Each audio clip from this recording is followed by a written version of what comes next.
আমাদের চেয়ে গর্বিত আর কেউ হতে পারেন না।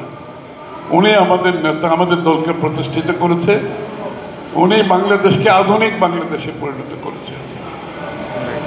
উনি গণতন্ত্রের মানুষ পুত্র। বেগম খালেদা জিয়া গণতন্ত্রের বীরাঙ্গনা সৈনিক, তারেক রহমান সাহেব গণতন্ত্রের প্রতীক।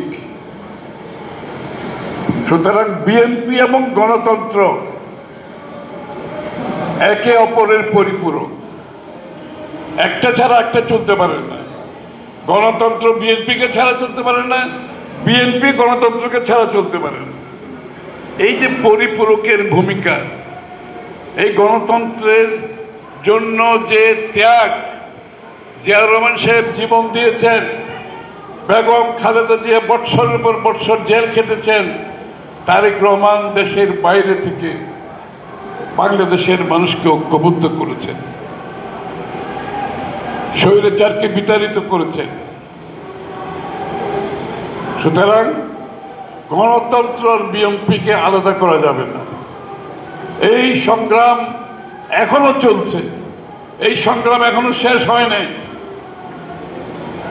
এখনো কিন্তু আমরা গণতন্ত্রের সংগ্রামে জনাব তারেক রহমানের নেতৃত্বে চলছে, এবং গণতন্ত্রের বাহক হচ্ছে একটি সুষ্ঠু নির্বাচন, যেটার অপেক্ষায় আছি আমরা ফেব্রুয়ারির প্রথমার্ধে।